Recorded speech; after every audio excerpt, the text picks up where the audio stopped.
सत्ता पक्ष और विपक्ष की तूतू मैमे में आम जनता देख रही है कि सदन की कार्रवाई बार बार ठप क्यों और कैसे हो रहा है। लेकिन यहां पर मृत्युंजय तिवारी आपके पास आते हुए जिन संस्थाओं को लेकर सवाल बार बार खड़े किए जा रहे हैं कुछ विपक्षी दलों की ओर से, वही संस्थाएं तो जमानत भी दे रही है ना।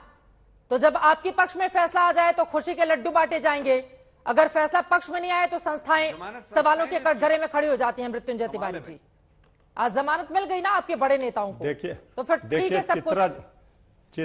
चित्रा जी सब कुछ ठीक नहीं है।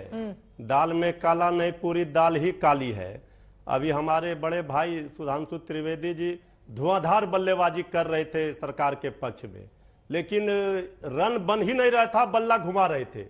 ये पूछ रही है जनता आज कि अडानी जी से मित्रता और विपक्ष से शत्रुता, ये कौन सा शासन है? ये आप क्या बताना चाह रहे हैं? सवाल मूल सवाल है, उसका जवाब दे ही नहीं पा रहे हैं। आप ले जा रहे हैं विदेश में, लोकतंत्र में।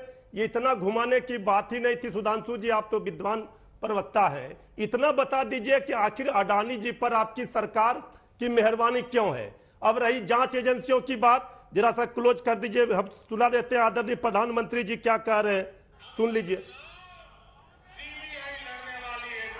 प्रधानमंत्री जी कह रहे हैं, ये भाषण है आदरणीय प्रधानमंत्री जी का, अगला चुनाव सीबीआई लड़ने वाली है।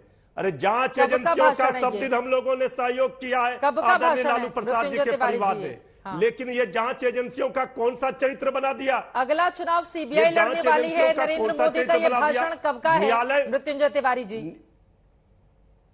चित्रा जी, न्यायालय पर पूरा भरोसा है। न्याय के मंदिर में देर है अंधेर नहीं है।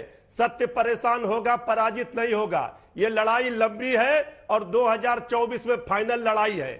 इसके बाद बीजेपी भी जमीन पर आ जाएगी। इनको पता चल जाएगा कि जांच एजेंसियों के माध्यम से लोकतंत्र में जनता के दिलों पर राज नहीं किया जा सकता है। ये तंत्र के भरोसे शासन चलाना चाहते हैं, ये जनतंत्र है, ये भूल जाते हैं। ये जनता का शासन है। इसलिए जनता भी इंतजार कर रही है कि 24 आएगी, तब सारे चीजों का हिसाब पाई लिया जाएगा। जनता ही चुन चुन के भेज नहीं। ये बताइए, नरेंद्र मोदी प्रधानमंत्री की ओर से, एक सेकंड सर सुनिए ना, तो कांग्रेस भी क्या पीएम रहते हुए नरेंद्र मोदी की ओर से ये कहा गया है कि अगला चुनाव सीबीआई लड़ेगी?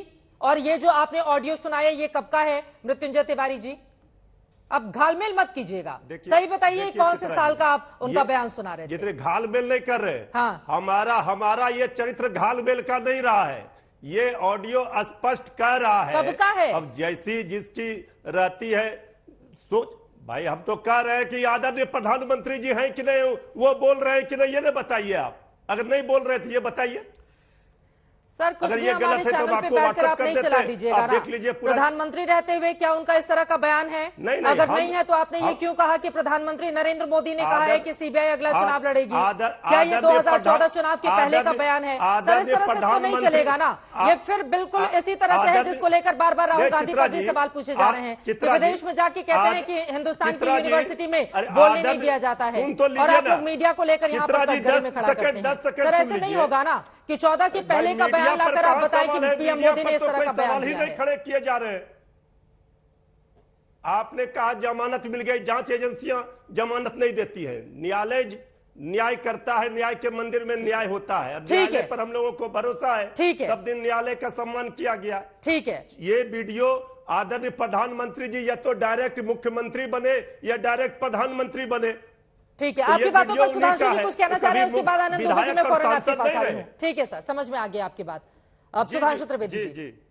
देखिए, एक बात सिर्फ मैं संक्षेप में ही कहूंगा और अपेक्षा करूंगा, जैसे शांति से मैंने सुना है तो कम से कम मृत्युंजय तिवारी जी ने इतना तो बोला कि न्याय पे भरोसा है। आलोक जी को तो वो भी भरोसा नहीं हो रहा था, मगर मृत्युंजय जी ने जब बोला तो मुझे एक वाक्य याद आया चित्रा जी, कि मतलब सूप बोले तो बोले और चलनी भी बोले जिसमें 100 छेद।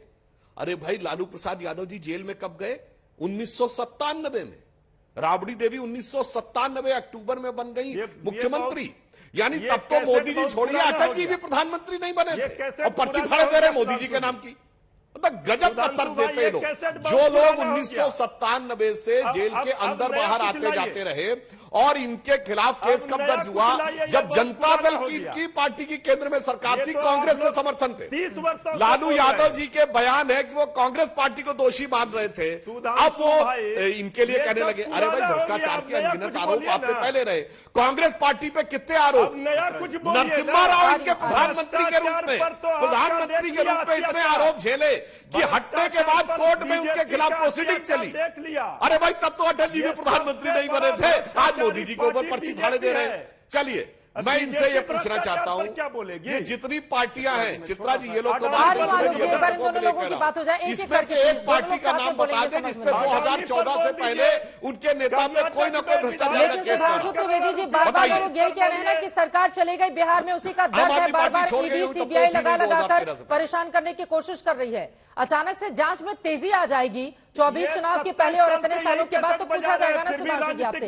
ठीक है तिवारी जी प्लीज उनको बोलने दीजिए। सुधांशु त्रिवेदी जी अगर वो ये सवाल कर रहे हैं कि सरकार आपकी बिहार में चली गई, तो वो दर्द है बार बार आ जाता है सीबीआई और ईडी के जरिए। मैं तो ये कह रहा हूं लालू प्रसाद यादव जी वो नेता हैं जो पिछले 25-26 सालों से चुनाव लड़ने से महरूम है और वो जेल से अंदर बाहर देते थे, हम लोग की पूरी युवावस्था निकल गई। आरोप आज भारतीय जनता पार्टी के ऊपर लगा रहे हैं, मोदी जी के ऊपर लगा रहे हैं। अरे मोदी का तो राजनीति में पदार्पण नहीं हुआ था, तब से जेल में अंदर बाहर आ जा रहे हैं, तो ये कहने का क्या प्रयास कर रहे हैं? अच्छा रही बात इसकी, अरे सुनिए, दर्द तो आपके नहीं, दर्द तो बिहार की जनता में है। जो कहता था कि जनता का दर्द हमें पता है, जो कहते थे गरीब गुरबा की परिवार है, गरीब गुरबा के परिवार के पास आज जमीन की भरमार है।